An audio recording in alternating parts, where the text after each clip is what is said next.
জানিয়ে দিব হাতে থাকা সর্বশেষ আপডেট বাংলা সংবাদ। প্রথমেই সংবাদ শিরোনাম। মানুষের গণতান্ত্রিক অধিকার মানবাধিকারের পরিপূরক বলেছেন মির্জা ফখরুল ইসলাম আলমগীর। এরপর জানিয়ে দিব ঢাকা দিল্লি মেঘ সরানোর চেষ্টা।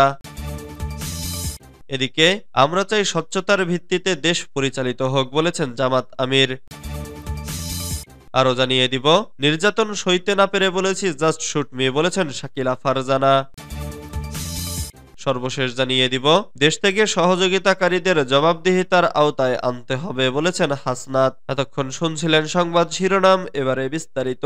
তবে অনুরোধ থাকবে ভিডিওটিতে একটি লাইক করবেন এবং কমেন্ট করে জানিয়ে দিবেন কোন জেলা থেকে আপনি আমাদের এই ভিডিওটি দেখছেন। মানুষের গণতান্ত্রিক অধিকার মানবাধিকারের পরিপূরক বলেছেন মির্জা ফখরুল ইসলাম আলমগীর। বিশ্বের বিভিন্ন দেশের মৌলিক মানবিক অধিকার হারা, নির্যাতিত নিপীড়িত মানুষের প্রতি গভীর সমবেদনা জানিয়ে বিএনপি মহাসচিব মির্জা ফখরুল ইসলাম আলমগীর বলেছেন, মানুষের গণতান্ত্রিক অধিকার মানবাধিকারের পরিপূরক। 10 ডিসেম্বর মানবাধিকার দিবস উপলক্ষে দেওয়া এক বাণীতে সোমবার 9 ডিসেম্বর একথা বলেন তিনি। মির্জা ফখরুল বলেন, ক্ষমতাসীনরা বাংলাদেশকে বদ্ধভূমিতে পরিণত করা সহ সীমাহীন রক্তপাত ও বেপরোয়া নিপীড়ন নির্যাতনের মধ্য দিয়ে জনগণের সব গণতান্ত্রিক অধিকারকে হরণ করে নিয়েছিল। আওয়ামী শাসনামলে শুধু বিরোধী দলের নেতাকর্মীরাই নয়, সাংবাদিক, মানবাধিকার কর্মী, ছাত্র, শিক্ষক, শ্রমিক, নারী, শিশুসহ কারোই কোনো নিরাপত্তা ছিল না। এদের অধিকাংশই গুম, খুন, গুপ্ত হত্যা এবং বিচার বহির্ভূত হত্যার শিকার হয়েছেন। ফ্যাসিস্ট আওয়ামী শাসক গোষ্ঠী পদে পদে মানবাধিকার লঙ্ঘন করে গত 16-17 বছরে চরম কর্তৃত্ববাদী দুঃশাসন কায়েম করেছিল। তিনি আরো বলেন, গণতন্ত্রের জন্য যিনি বারবার আপোষহীন লড়াই চালিয়ে গেছেন, সেই নেত্রী খালেদা জিয়ার সব মানবাধিকার কেড়ে নিয়ে সম্পূর্ণ মিথ্যা ও সাজানো মামলায় সাজা দিয়ে তাকে বন্দী করে রাখা হয়েছিল। শেখ হাসিনা দেশ ছেড়ে পালিয়ে যাওয়ার পর তিনি এখন মুক্ত। ঢাকা দিল্লি মেঘ সরানোর চেষ্টা। বিভিন্ন কারণে দ্বিপক্ষীয় সম্পর্কে যে মেঘ জমেছে তা সরাতে চায় ভারত। অন্তর্বর্তী সরকারের প্রধান উপদেষ্টা অধ্যাপক ডক্টর মোহাম্মদ ইউনূসের সঙ্গে বৈঠকে ভারত সরকারের এ বার্তা পৌঁছে দেন দেশটির পররাষ্ট্র সচিব বিক্রম মিস্ত্রি। এ মেঘ সরানোর বিষয়ে ঐক্যমত্য পোষণ করা হয়েছে বাংলাদেশের পক্ষ থেকেও। বলা হয়েছে, স্বার্থ সংশ্লিষ্ট বিষয়ে দুই দেশ একযোগে কাজ করবে। একই সঙ্গে ভারত বসে সাবেক প্রধানমন্ত্রী শেখ হাসিনা বিবৃতি বক্তব্য দিয়ে যে উত্তেজনা ছড়াচ্ছে তা যে অন্তর্বর্তী সরকার চায় না সে বিষয়েও বাংলাদেশের উদ্বেগ জানিয়ে দেওয়া হয়েছে। অন্যদিকে ইউরোপীয় ইউনিয়নের কূটনৈতিকদের একটি ডেলিগেশন প্রধান উপদেষ্টার সঙ্গে বৈঠকে আগামী জাতীয় সংসদ নির্বাচন, মানবাধিকার পরিস্থিতি ও শ্রম অধিকার নিয়ে জানতে চেয়েছে। দুটি বৈঠকেই গতকাল রাষ্ট্রীয় অতিথি ভবন যমুনায় অনুষ্ঠিত হয়েছে। প্রথমে ইইউ ডেলিগেশন ও পরে ভারতীয় পররাষ্ট্র সচিব প্রধান উপদেষ্টার সঙ্গে বৈঠক করেন। বৈঠক শেষে যমুনার সামনে ব্রিফ করেন অন্তর্বর্তীকালীন সরকারের বন, পরিবেশ ও জলবায়ু পরিবর্তন বিষয়ক উপদেষ্টা সৈয়দা রিজওয়ানা হাসান। উপস্থিত ছিলেন প্রধান উপদেষ্টার প্রেস সচিব শফিকুল আলম। আমরা চাই স্বচ্ছতার ভিত্তিতে দেশ পরিচালিত হোক বলেছেন জামাত আমির। বাংলাদেশ জামাতে ইসলামীর আমির ডক্টর শফিকুর রহমান বলেছেন, আমরা চাই আগামীতে দেশটি সম্পূর্ণ স্বচ্ছতার ভিত্তিতে পরিচালিত হোক। আমরা এমন একটি জাতি চাই যেটি হবে মানবিক, প্রত্যেক ব্যক্তি একে অপরকে স্মরণ করবে ও ভালোবাসবে।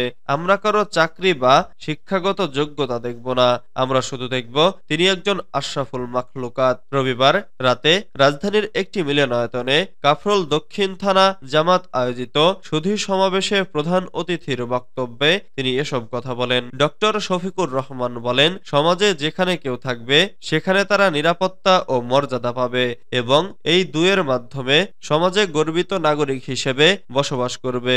আমরা ধর্মের প্রতি কোনো বৈষম্য করব না। আল্লাহ যাকে সৃষ্টি করেছেন তাকে ধর্ম বেছে নেওয়ার অধিকার দিয়েছেন। আল্লাহ কখনো কারো উপর ধর্ম চাপিয়ে দেন না। সুতরাং আমরা সবাই মিলে সকল ধর্মের মানুষ একসঙ্গে এই ফুলের বাগান গড়ে তুলব ইনশাআল্লাহ। জামাত আমির বলেন, এদেশে মানুষ শান্তিতে ও সহমর্মিতার ভিত্তিতে বসবাস করছে।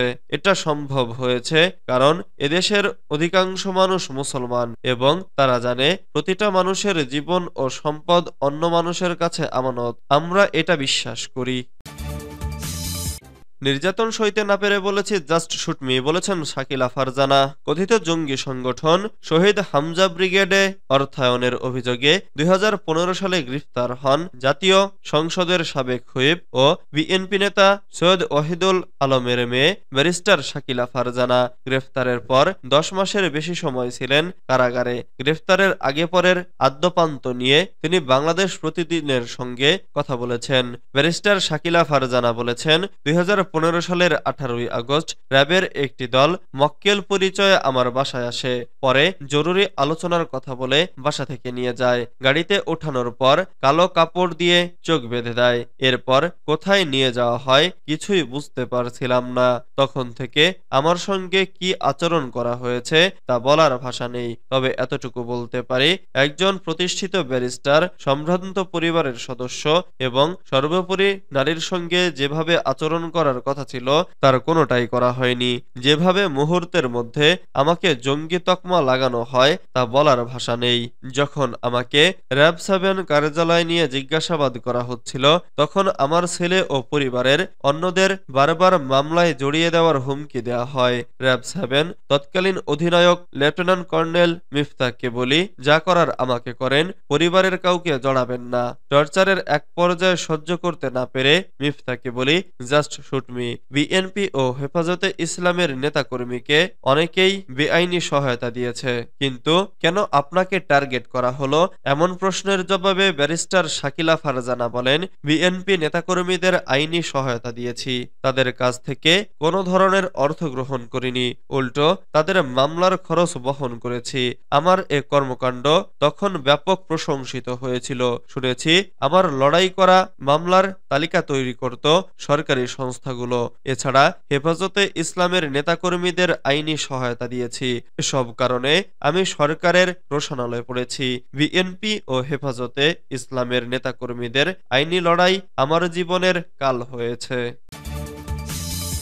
দেশ থেকে সহযোগিতাকারীদের জবাবদিহিতার আওতায় আনতে হবে বলেছেন হাসনাত। বৈষম্য বিরোধী ছাত্র আন্দোলনের আহ্বায়ক হাসনাত আব্দুল্লাহ বলেছেন, আমাদের ক্যান্টনমেন্ট থেকে 626 জনকে বিদেশে পাচার করে দেওয়া হয়েছে। যাদের পাচার করে দেওয়া হয়েছে তারা ভারতে বসে বাংলাদেশ বিরোধী ষড়যন্ত্র করছে। যে দায়িত্বপ্রাপ্তরা এই 626 জনকে বিদেশে যেতে সহযোগিতা করেছে তাদের জবাবদিহিতার আওতায় আনতে হবে, প্রশ্ন ও বিচারের আওতায় আনতে হবে। সোমবার সন্ধ্যায় রাজধানীর বাংলা মোটরে আয়োজিত এক সংবাদ সম্মেলনে তিনি এসব কথা বলেন।